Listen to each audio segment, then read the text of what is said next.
இல்லை, நமஸ்காரம். இன்னைக்கு மகாபாரதம் எபிசோடு 20. 20ல் சந்தனு மகாராஜா கதையை பார்ப்போம். சந்தனு நான் சொல்லிட்டேன் முதல்ல. சந்தனுக்கு வந்து தேவாபின்னு ஒரு அண்ணன், சாக்லியர்னு ஒரு தம்பி. இந்த தேவாபியோட வழியில் வந்தவாதான் ஜெகத்காரு சொன்னேன் இல்லையா, ஆஸ்திகரோட வம்சம். இந்த பாக்லிகர்னு தான் பாருங்க, அவனோட பிள்ளை தான் சோமதத்தன்னு பேர். அவனோட பிள்ளைக்கு சோமதத்தன்னு பேர். அவன் பிள்ளைக்கு பூரிசவசன் பேர். இவ 3 பேருமே மகாபாரத யுத்தத்தில் கௌரவ சைடில் நின்று சண்டை போடுவான். இதெல்லாம் பின்னாடி வரும்போது, கதை வரும்போது வரும். சண்டை ஒரு நாள் யுத்தத்தை சொல்லும்போது வரும். அதெல்லாம் பின்னாடி நின்று சண்டை போடுவான். இவன் 3 பேர். இதில் சந்தனு ராஜா வம்சம் தான் ஷைனாக இருக்குது. இவன் சோமதத்தனோட வம்சம் வந்து அந்த இவனோட நின்று போகிறது.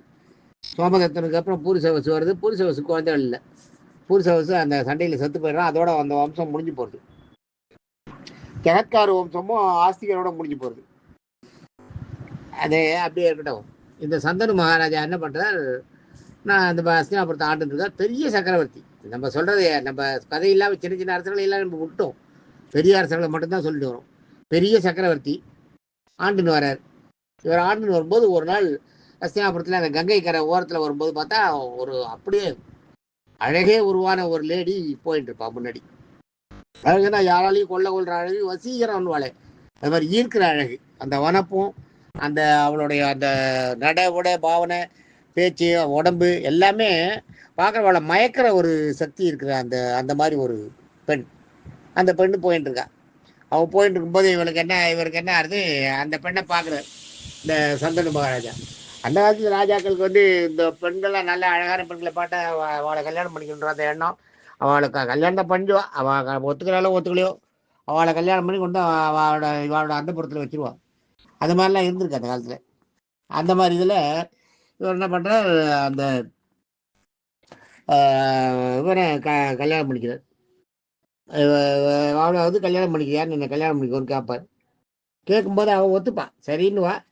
அவள் கல்யாணம் பண்ணிக்கிறதுக்கு ஒத்துட்டு இந்த இவரை சொல்லுவாள், இந்த மாதிரி எனக்கு வந்து நான் கல்யாணம் பண்ணிக்கிறேன் உங்களை. இவன் யாருன்றதை சொல்லவே மாட்டான். நான் கல்யாணம் பண்ணிக்கிறேன், ஆனால் நான் கல்யாணம் பண்ணிட்டேன்னா நான் பின்னாடி என்ன பண்ணுறேன், நான் எந்த காரியம் செஞ்சாலும் சரி, நான் செய்கிற காரியங்களை இதை ஏன் செஞ்சேன், இதை ஏன் செய்கிறேன்ற அந்த கேள்வியே இருக்கக்கூடாது. நான் எது செஞ்சாலும் என்னை கேட்கக்கூடாது. நான் கேட்காம இருக்கிறதா இருந்தால் நான் உங்களை கல்யாணம் பண்ணிக்கிறேன்ற. இவருக்கு அந்த மயக்கம், அந்த மேலே இருக்க மயக்கம் இல்லையா, சரின்னு ஒத்துக்கிறார். சரின்னு ஒத்துட்டு கல்யாணத்தை பண்ணிக்கிறார். கல்யாணம்லாம் என்ன இருந்துட்டு இருக்கா. இருக்கும்போது என்ன பண்ணுறா, முதல் நாள் கன்சீவ் ஆகிறா. கன்சீவ் ஆகி ஒரு குழந்தை பிறக்கிறது. அந்த குழந்தைய கொண்டு போய் கங்கையில் வீசுறா. வீசும்போது இவருக்கு பகீர்னு இருக்கும். ஏன்னா என்ன இருந்தாலும் சந்தனு மகாராஜோட வம்சம் இல்லையா, தன்னுடைய வம்சத்தை இது மாதிரி பண்ணுறாளேன்னு அவரால் தாங்கவே முடியாது. ஒரு பொண்ணை ஒரு குழந்தைய கொண்டு போய் கொண்டு வா இருந்தால் கூட அவங்ககிட்ட வந்து இந்த வாக்கு கொடுத்துருப்போம், நம்ம கேட்க மாட்டேன்ற வாக்கு. அந்த வாக்கை மீற முடியாது. ராஜாக்கள் வந்து எவ்வளோ இந்த மாதிரிலாம் இருந்தாலும் அதே மாதிரி நீதி நேர்மையிலையும் கரெக்டாக இருந்தா. சொன்ன வாக்கை கேட்கக்கூடாது. நம்ம மறுபடியும் மாட்டேன்னு கேட்க மாட்டேன்னு சொன்னால் அந்த வார்த்தையை கேட்கவே மாட்டான். அது மாதிரி கேட்காம இருக்க, சரின்னு கேட்காம விட்டுறாரு. 2வது குழந்தை பிறக்கிறது. அதையும் கொண்டு போய் தண்ணியில் வீசுறா. லைனாக வீசிகிட்டே இருக்கா இவன் பாட்டுக்கு. ஒரு 7 குழந்தைகளை தண்ணியில் போட்டான். 8வது குழந்தைய தண்ணியில் போடும்போது இவன் எவ்வளோ கண்ட்ரோல் பண்ணி தான் இருக்கான். இவனையும் அறியாமல் என்ன ஆயிடுறது, இது எப்படி நியாயமாகன்ட்டு இருன்னு கூப்பிடுவான் அவளை. கங்கையை கூப்பிட்டு, அவள் கங்கையோட உருவம். அவளை கூப்பிட்டு, இந்த மாதிரி பண்ணுறிய நீ, 7 குழந்தைகளை போட்ட நான் கேட்கல, இது வந்து என் வம்சம் இல்லையா, இதில் உனக்கு எவ்வளோ உரிமை இருக்கோ அதே உரிமை எனக்கும் இருக்கு இல்லையா, என் வம்சம் வளர்றது இல்லையா, என் வம்சத்தை நீ கொண்டு போய் இது மாதிரி தண்ணியில் வீசி எடுத்து கொள்றியே, இது நியாயமானு கேட்பேன். கேட்கும்போது அவன் என்ன பண்ணுவா, அப்படியே சிரிச்சுட்டு, நீ கேட்கறது நியாயம்தான், இதெல்லாம் நீ என்னை கேட்பேன்னு தெரிஞ்சுதான் நான் உங்கள்கிட்ட முதல்ல சொன்னேன் என்னை கேட்காதன்னு. என்னை கேட்டேன்னா நான் பிரிஞ்சிடுவேன்ற அப்போ சொல்லுவாள். என்னை நீ கேட்டேன்னா அதோடு நான் உன்னை விட்டு போயிடுவேன்னு சொல்லுவாள். அதுக்கும் சரின்னு வாங்கும். இப்போ நீ என்னை கேட்டுட்ட, இனிமேல் நான் உங்க கூட வாழறதுக்கு லாய்க்கில்லை. இருந்தாலும் நான் ஒரு பொல்லாதவன், நியாயம் இல்லாதவன்ற அந்த பேர் ஆகிடுறது இல்லையா, அந்த அந்த மாதிரி என்ன ஒரு நான் வந்து ஒரு கொடுமைக்காரின்ற பேர் வந்துடுறது இல்லையா உங்ககிட்ட, அது இருக்கக்கூடாது. என்னன்னு தெரிஞ்சுக்கோ, நான் வந்து கங்கை, நான் வந்து கங்கை. கங்கை வந்து இப்போ உற்பத்தி ஆகி வந்திருக்கேன். பூமிக்கு வந்திருக்கேன். பூமிக்கு நான் வரதுக்கு முன்னாடி எனக்கு என்னன்னா, எனக்கு வந்து ஒரு சாபம் இருக்கு. கங்கைக்கு. கங்கை நான் வந்து ஈஸ்வரன் தலையில தான் இருந்தேன். இது நான் வந்து அப்ப வைகுண்டத்துல தான் இருந்தேன். வைகுண்டத்துல இருந்தப்ப என்னோட அந்த அந்த தலை நான் நெறைய எல்லாம் பண்ணுவேன், எல்லாம் செய்வேன். இருந்தா கூட எனக்கு வந்து அந்த தான்ற அந்த ஒரு அகம்பாவம் இருந்தது. இந்த அகம்பாவத்த நான் வெளியில காட்டுனத மகாவிஷ்ணுவால பொறுத்துக்க முடியல. அவர் ஒரு நேரத்துல என்ன பண்ணிறாரு, ஒரு சாபம் குடுத்துறாரு. "நீ வந்து பூமியில போய் அ ம ந இருந்து கொஞ்ச நாள் இருந்து, எல்லாரோட பாவங்களை எல்லாம் சுமந்து, மத்தவங்களோட நீ வந்து உன்னுடைய அந்த வெறியெல்லாம் அடங்கணும். நீ வந்து தேவலோகத்துல இருக்கிறதுக்கு லாயக்கான பெண்ணா இல்ல. உன்கிட்ட சாமர்த்தியம், சக்தி எல்லாம் இருக்கு. இருந்தாலும் உனக்கு அந்த அந்த அந்த பவர் இல்ல. அந்த அத தாங்குற சக்தி இருக்க ஒழிய, அத வந்து வெளியில காட்டிக்கணும்னு நான் நெனைக்கிறேன். அது இருக்கக்கூடாது. அது இருந்ததுன்னா, அந்த நீ தேவர்களா இருக்கிறதுக்கு லாயக்கு இல்ல. நீ பூமிக்கு போ" அப்படின்ருவார்.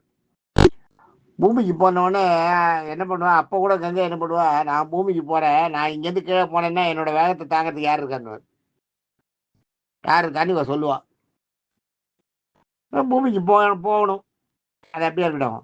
இதுல வந்து இந்த சூரிய வம்சத்துல வந்தவன் ஒருத்தன் இருக்கான். சூரிய வம்சம் முதல்ல சொன்னேன் இல்லையா? அந்த சூரிய வம்சத்துல வந்தவன் வந்து ஹரிச்சந்திரன், பகீரதன்லாம் அந்த சூரிய வம்சம் நளன்லாம் சூரிய வம்சத்துல வந்தவன். வாலியும் சூரிய வம்சம் தான். அந்த மாரி வந்தப்ப என்னாது, வாலி சூரிய வம்சம் தான். வாலி இல்ல, சந்திரன் சூரிய வம்சம். வாலி சந்திர வம்சம். இவன் வந்து சூரிய வம்சம், சுக்கிரீவன் சூரிய வம்சம். இவன் என்ன பண்றா, ராமர் சூரிய வம்சம். இந்த சூரிய வம்சத்துல வந்த பகீரதன்றவன் அவன் வந்து ராஜாவாகிறான். ராஜாவாகும்போது ராஜாவாயிட்ட உடனே தன்னுடைய முன்னோர்களை பத்தி யோசிக்கிறான். எல்லாரும் ஒரு நாள் அவன் அப்படியே காட்டு பக்கம் போயிட்டு இருந்தப்ப அவரோட முன்னோர்கள் அந்த இடத்துல இருப்பான். இவனுக்கு ஞானத்துல தெரியும். எல்லாரும் எங்க இங்க இருக்கா எல்லாரும் இல்லைன்னா நாங்கெல்லாம் இது மாதிரி எங்களுக்கு மோட்சம் கிடைக்காத அவஸ்தைப்படுறோம். ஏன் உங்களுக்கு மோட்சம் கிடைக்கலன்னு கேட்போம். கேட்கும்போது இது மாதிரி நாங்கள் வந்து அப்போ ஒரு கதை சொல்லுவான். அவ ஒரு கதை சொல்லுவான். இவன் வந்து அந்த நகுஷன் வந்து 100 யாகம் 100 இதுக்கு யாகம் பண்ணா, அஸ்வமேத யாகம் பண்ணா. 100வது யாகம் பண்ணும்போது அவன் 100வது யாகத்தை பண்ணிட்டா இந்திர பதவி அவனுக்கு கொடுக்கணும். அந்த மாதிரி ஆயிடும். தன்னுடைய இந்திர பதவி பதவி போகக்கூடாதுன்னா அது வரைக்கும் பேசாமல் விட்டுருப்பான் இந்திரன். அந்த 100வது யாகம் பண்ணும்போது வந்துடுவான் இடைஞ்சல் பண்ணுறதுக்கு. இடைஞ்சல் பண்ணி அந்த யாகத்தை டைவெர்ட் பண்ணுவான், கெடுத்துருவான். அந்த பாணியில எங்கள் யாகத்தை கெடுக்கிறதுக்காக இந்திரன் வந்தான். இந்திரன் வந்து என்ன பண்ணிட்டான், அஸ்வமேத யாகத்துக்கு குதிரை இருக்கு இல்லையா, அஸ்வமேத யாகன்றது ஒரு குதிரையை விடுவான். அந்த குதிரை எல்லா நாட்டுக்கும் போகும். அந்த நாட்டு அரசர்கள்லாம் ஒன்று அதை மரியாதை பண்ணி அதை ஒழுங்கு பண்ணி அனுப்பணும். அதை கட்டி வச்சாலும்னா அந்த குதிரை போகிறதுக்கு தடை. அவளை சக்கரவர்த்தியை ஏற்றுக்கலன்னு அர்த்தம். அவள் சக்கரவர்த்தியை ஏற்றுனா அந்த குதிரையை அந்த சக்கரவர்த்தியாக நினச்சி அதுக்கான எல்லா மரியாதையும் பண்ணி அதை அனுப்பி வைக்கணும். அனுப்பி வச்சா அவளை சக்கரவர்த்தியாக ஏற்றுக்கிறான்னு அர்த்தம். அவளுக்கு அடிபடிஞ்சிருக்கேன்ற அர்த்தம். நட்பு நாடாக இருக்கேன்னு அர்த்தம். இந்த சக்கரவர்த்தி பட்டத்துக்காக இவன் பண்ணுறது என்ன பண்ணுற, இவர் எல்லா இடமும் பண்ணி கடைசியில் அந்த 100வது யாகம் நடத்தும் போது இந்திரன் வந்துடுறான். இந்திரன் வந்து எப்படியாவது இவனை இது பண்ணும், இந்த நகுஷனோட யாகத்தை நிறுத்தணுன்ட்டு அந்த குதிரையை கொண்டு போய் இந்திரலோகத்தில் கட்டிடலாம். இது இந்திரலோகத்தில் இருந்த அந்த இந்திரன் அந்த குதிரையை கொண்டு போய் கபிலன்னு அங்கே ஒரு முனிவர், அந்த கபில முனிவரோட ஆசிரமத்தில் கட்டிடலாம். சகர ராஜா அது யாகம் பண்ணது வந்து நகுஷன் இல்லை, சகரமன்னன் பண்ணுற யாகம் அது. சகரமன்னன் யாகம் பண்ண உடனே அந்த யாகத்தில் அந்த குதிரையை கொண்டு போய் கட்டிடுறான். கொண்டு போய் கபில முனிவர் ஆசிரமத்து வாசலில் கட்டிடுறான்.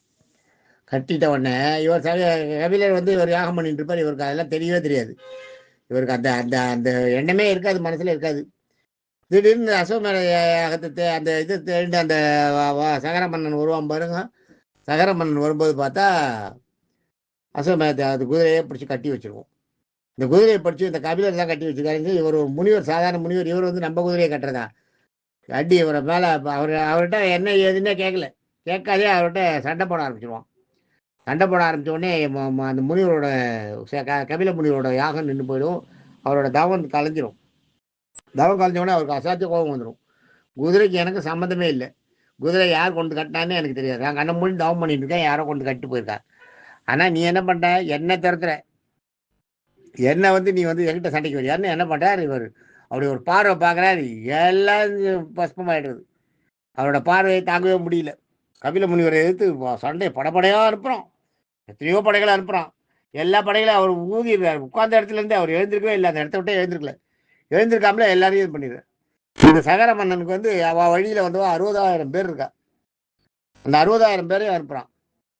60,000 பேர் வந்தால் பாருங்க, 60,000 பேர் சண்டைக்கு வராங்க. இவர் பார்த்துட்டு ஒரு ஊதுவார், அவ்வளோதான். அந்த 60,000 பேரும் அப்படியே பெரிய காலாக்கினி அங்கே இடத்துல உற்பத்தி ஆகி பெரிய நெருப்பு உண்டாகி அப்படியே பஸ்பமாகி எல்லாம் எரிஞ்சு சாம்பல் ஆகிடுவான். சாம்பல் ஆகிட்டு அப்படியே கிடப்பான். கடத்த உடனே இவன் அந்த குதிரையை இது பண்ண உடனே தெரியாது, ஒன்றும் பண்ண பண்ணுறதுன்னு தெரியாது. அந்த சகர மன்னன் வந்து அவனோட யாகம் முடியாமலே போயிடுவான். அவனோட யாகமும் கெட்டு போயிடும். அவனோட அந்த அஸ்வமேத யாகமும் கெட்டு போயிடும். இந்த இவரோட தவமும் கெட்டு போயிடும். கபிலரோட தவமும் கெட்டு போயிடும். அதுக்கப்புறம் அவன் 2 பேரும் பேசிப்பா என்னென்ன உடனே இதெல்லாம் விஷயம் தெரியும். தெரிஞ்ச உடனே கபில முனிவர் வந்து இந்திரனை சந்திப்பார். இந்திரன் பண்ண வேலைக்காக. அது அப்புறம் அது தனி கதை. ஆக இது நடந்த உடனே இந்த சகர வம்சத்தில் வந்தவன் பார்த்தீங்களா, இதில் அதுக்கப்புறம் வந்து பட்டம் சூட்டினவன் தான் அந்த பகீரதன். பகீரதன் சட்டம் சூட்டினவொடனே இந்த கதையை கேட்குறான். அவளோட மூதாதையர்கள் தான் நான். அந்த மூதாதையர்கள் இருக்கிற இடத்துக்கு போகிறான். இவனுக்கு ஞான திருஷ்டியில் அவள் இவங்ககிட்ட பேசுகிறான். நாங்கள்லாம் இது மாதிரி எங்களுக்கெல்லாம் இது மோட்சமே கிடைக்கல, நாங்கள் இங்கே இருக்கோம், 60,000 பேர் இருக்கோம், எங்களுக்கு என்னென்ன தெரியாது, நாங்கள் செத்து போயிட்டோம், ஆனால் எங்களோட ஆவி இங்கே சுற்றின்னு இருக்கு அப்படின்னு சொல்லுவார். மோட்சத்துக்கு போகல அப்படின்னு. போன உடனே அவருக்கு வந்து என்ன பகீரதனுக்கு எப்படியாலும் வாழ்க்கை ஒரு வழி பண்ணணும்னு தோணும். தோண உடனே தன் நாடு அரசு எல்லாத்தையும் திறந்துட்டு வந்து காட்டில் தவம் இருப்பான். தவம்னா பகீரத பிரயத்தனம்னு அதுதான். இப்போ கூட பகீரத பிரயத்தனம்னு பாருங்க. பகீரதன் வந்து நடக்காத காரியத்தில் நடத்துவான். பகீரதனுக்கு அவ்வளோ சீக்கிரம் சாமான்யமாக ஈஸ்வரன் வந்து இது கொடுக்க மாட்டார், காட்சி கொடுக்க மாட்டார். பகீரதன் வந்து அப்படியே நிற்கிறான். ஒத்த காலில் ஒரு விரலில் நிற்கிறான். 12 வருஷம் ஒரு விரல் நின்று தண்ணி தாபம் எதுவும் இல்லை. அவள் நிஷ்டைக்கு போயிட்டாள்னா அவளுக்கு ஒன்றுமே தெரியாது. பசி தாங்கெல்லாம் வரவே வராது. 12 வருஷம் தன்னுடைய ஒரு காலால் ஒரு காலை மேலே தூக்கிட்டு, அதுவும் ஒரு காலில் இருக்க ஒரு விரலை தலையில் கூட்டிட்டு 2 கையும் மேலே தூக்கிட்டு அப்படியே தவம் பண்ணுறான். நிஷ்டையில் போயிடுறான். ஈஸ்வரன் தான் பார்த்து பண்ணுறான். இந்த இவரோட தவத்தோட அந்த வலிமை என்ன ஆகுது, ஈஸ்வரனுக்கு அங்கே அடிக்கிறது. பார்வதி இவ்வளவு தவம் பண்ணுறான்னு நீங்கள் என்னன்னு கேட்கலையே, போய் என்னன்னு கேளுங்க, என்ன தொந்தரவு பண்ணுவா ஈஸ்வரனை. ஈஸ்வரன் இன்னும் கொஞ்சம் போட்டுருவார். ஆனால் பார்வதி இல்லை, அவர் வந்து அவரோட இது முடிஞ்சு போயிடுச்சுன்னா அப்புறம் வேறு மாதிரி உங்கள் மேலே வெறுப்பு வந்துடும், நீங்கள் போங்க முதல்லன்னுவார். உடனே ஈஸ்வரன் கிளம்பி வருவார். ஈஸ்வரன் கிளம்பி வந்து பகீரதனுக்கு காட்சி கொடுப்பார். காட்சி கொடுக்கும்போது ஈஸ்வரன் கேட்பார், என்ன உன்னோட இது என்னன்னு. என்னோட 60,000 பேர் இருக்கா, 60,000 பேரையும் வந்து நான் அவளுக்கு வந்து இது பண்ணணும், ஈமக்கிரியைகள் பண்ணணும், பண்ணி அவளை வந்து மோட்சத்துக்கு அனுப்பணும். அவள் இதுவாக பிசாசமாக சுற்றின்னு இருக்கா, இங்கே எல்லாம் பிசாசமாக சுற்றின்னு இருக்கா, பேயாக சுற்றின்னு இருக்கா, அவளையெல்லாம் ரட்சிக்கணும், அவளுக்கு மோட்சம் கொடுக்கணும், அதுதான் என்னோட வேண்டுதல்னுவார். சரி நான் தரேன் அப்படின்னு சொல்லிட்டு என்ன பண்ணுவார், அவர் நான் தரேன் அப்படின்வார். அதுக்கு என்ன பண்ணணும் அப்படின்வார். கங்கை பூமிக்கு வரணும் அப்படின்வார். கங்கை கிட்ட கேட்டால் கங்கை நான் வரேன், என்னோட ஸ்பீடை யார் தாங்குறா, ஏன்னா கங்கைக்கு ஏற்கனவே மகாவிஷ்ணு கிட்ட ஒரு சாபம் இருக்குது, பூமியில் போயிருன்னு. அந்த சாபத்தை என்ன பண்ண, என்னோட ஸ்பீடை யார் தாங்குவா அவளை சொல்லுங்கன்னுவா. அப்போ மகாவிஷ்ணு என்ன பண்ணுவார், சிரிச்சுட்டு, அவளுக்கு அந்த தைரியம் தான். உடனே மகாவிஷ்ணு என்ன பண்ணுவார், சிரிச்சுட்டு அவரோட நான் இது பரமசிவன் என்ன சொல்லுவார், அவளை வந்து என்னோட ஜடையில் என்னோட தலையில் இறங்க சொல்லிடுவார். தலையில் இறங்கும்போது இவரோட ஜடமுடியிலேயே தாங்கிடுவார். இந்த ஜடமுடியிலேயே தாங்கி மெதுவாக சின்னதாக்க விடுவாள். கங்கையை வந்து அப்போ தான் கங்கைக்கு உரைக்கும், ஆஹா ஈஸ்வரன் வந்து இவ்வளவு பெரிய ஆளா, நம்மளை அடக்க முடியாது நம்ம நினச்சிருந்தோமே, ரொம்ப சர்வசாதாரணமாக தலை முடியலையே, அவர் கையால் தடுத்தெல்லாம் ஒன்றுமே பண்ணல, தலை முடியால் தடுத்தே பண்ணிட்டாரே அப்படின்ட்டு அப்போ தான் பண்ணுவான். அப்புறம் கங்கை வந்து அடியில் லேசாக ஃப்ளோ ஆகும். அதனோட ஸ்பீடை எல்லாம் குறைச்சிட்டு, அதுதான் இன்றைக்கி இருக்கிற கங்கை. அதுதான் இந்த கங்கையை அப்படியே இந்த சகரர்கள் 60,000 சகரர்கள் காலமானாலே அந்த இடத்துக்கு பகீரதன் கூட்டின்னு வருவான். கூட்டின்னு வந்தா அவன் பின்னாடியே வருவான். கங்கை அவளோட வேகெல்லாம் அடங்கி கொட்டெல்லாம் அடங்கி அப்படியே ஆர்ப்பரிப்பெல்லாம் அடங்கி வருவா. வந்து அப்படியே கூட்டின்னு வந்து மெதுவா அப்படியே அந்த சாம்பல் மேலே விடுவா. சாம்பல் மேலே விட்ட உடனே அந்த சாம்பல்லாம் அப்படியே கரையும் கங்கையில். கங்கை தண்ணியில் கரைஞ்ச உடனே மோட்சம் கிடைக்கும். அதுதான் இன்றைக்கும் கங்கையில் கொண்டு போய் கரைக்கிறா பாருங்க, சாம்பலை கரைக்கிறதுக்கு காரணம் அதான். 60,000 பேருக்கு மோட்சம் கொடுத்தது கங்கை தரையில் வந்து. அந்த கங்கை இந்த மாதிரி நான் உருவாகி வந்தேன் அப்படின்றத சந்தனு மகாராஜா கிட்ட சொல்லுவாள். மீதி கதையை சொல்கிறேன், நாளைக்கு சொல்கிறேன். தேங்க்யூ.